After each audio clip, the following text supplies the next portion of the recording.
For Hebrew-speaking people, and people who like to read in Hebrew, in Ivrit, there's a new book on the market which deals with a very necessary and very critical subject for our times.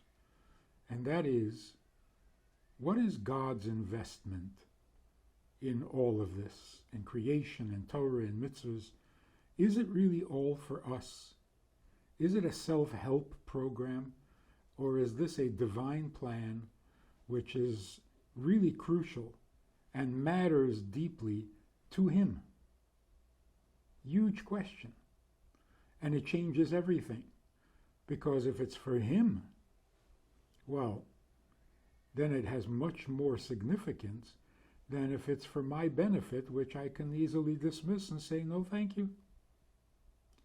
So to explore how invested is God in His Torah, in Judaism, in His relationship with the Jewish people and with the world, here's a book you might want to read.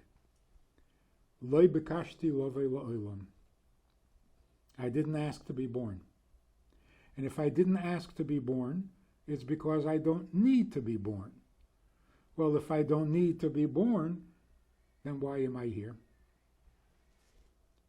If I don't need it, who does? How am I necessary in the divine plan? That's an important question for today when everybody is searching for the meaning and purpose of life. Young parents are asking this question all over the world, and people before they get married are worried about this and intimidated by this question and hesitate to even get married and bring children into the world because the question is there a manual? Are there any instructions on how to raise a healthy child, a good child, a productive child? How to give a child a lifestyle that actually works and makes a mensch out of the child? Well, there is a desperate need for that kind of manual.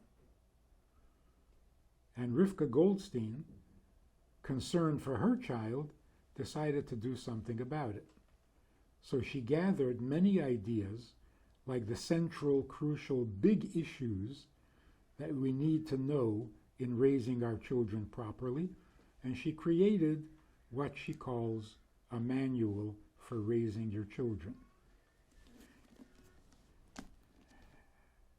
Creating a life that matters. She calls it a manual. Her husband calls it a reference book on all the big issues in life. If you're looking to find this kind of information, look no further. This book has it all. 400 pages, and it's about everything you need to know in raising a child, in directing your own life in a meaningful way, so that the real value, the real importance and significance of life is not wasted, not ignored, and certainly not frustrated. Creating a life that matters. It's a good book. There seems to be too much anxiety going around. People are so anxious, taking pills, anti-anxiety pills, going for therapy, meditating, yoga, all to calm our anxieties. But what are you anxious about? Some people will say money. Some people will say relationships, children, health, life after death. People are anxious about all sorts of things. And for each of them, there's a different response. But let's get to the root of all of them. The mother of all anxiety is, what am I doing in the world? Not having a direction, not seeing a purpose, and not feeling like my existence is necessary. That is the cause of all anxiety, regardless of where it shows up and how it shows up. This is called an existential angst.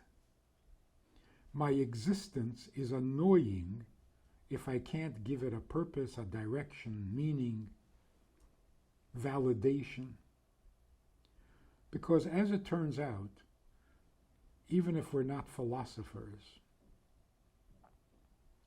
existing does not justify itself.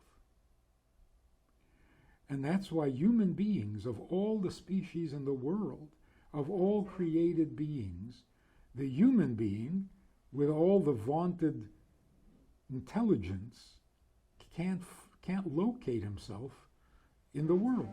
We don't know where we fit, where we belong. And so some people get this terrible idea that nature is perfect until the human being comes into the picture and messes everything up. Like we are the clutter in an otherwise perfect universe. Nature would be so good, nature would be so beautiful and so perfect without human beings messing it up. That's a terrible way of thinking, and if that doesn't cause anxiety, I don't know what will. I am existing, I don't know why, but I'm messing everything up. Nature is being destroyed by my very presence. This is not this is not going to give us any peace of mind at all. So if we really want to get to the root of it and come up with a real solution to the variety of anxieties that we have, let's get to the heart of it. Why are we here? It's no longer a philosophical issue. It's visceral. If I don't know why I'm here, I don't want to be here. That's a human condition. And it's a compliment to the human being. Because to just hang around for no reason feels wrong to us. We are purposeful creatures. And that's where our problems begin. We are purposeful creatures. We can't stand things that make no sense, that are purposeless, meaningless, pointless. We can't stand it. And so we use the best of our intelligence to make sense of life, to make sense of the world, to make sense of things. And when we can't, we are very frustrated, and that produces all the anxieties. So where do we look? Where could we possibly find an answer to the question of why am I here? So the first consideration is we are purposeful creatures by our very nature. There's something in us very strong, very powerful, that cannot stand randomness. We want to see direction, purpose, goal, achievements, accomplishments. Otherwise, we find no contentment. Why are we that way? Well, the most logical explanation is, if you were created with a purpose, then purpose is in your DNA. If you were created without purpose, then the need for purpose is artificial, superficial. It wouldn't be so aggravating when I can't find my purpose. It wouldn't be so aggravating if in fact there was no purpose. We don't look for things that don't exist. It's like if you never had a home, how would you be homesick? You're homesick because everyone grows up in a home, and when you're not there, you yearn for it. But if it didn't exist, we wouldn't yearn for it. We yearn for purpose because we are, in fact, created with a purpose. I want to invite you to join us as VIPs, partners in our work. And join us also for a personal chat with other members of the VIP club. We talk about many things. There's an opportunity to ask, to respond, to make a comment, to meet the other supporters. And together we can really make a difference in Jewish life and in life in general. So join us. It's goodtoknow.org. Log in, call, make contact, and join us with the VIPs.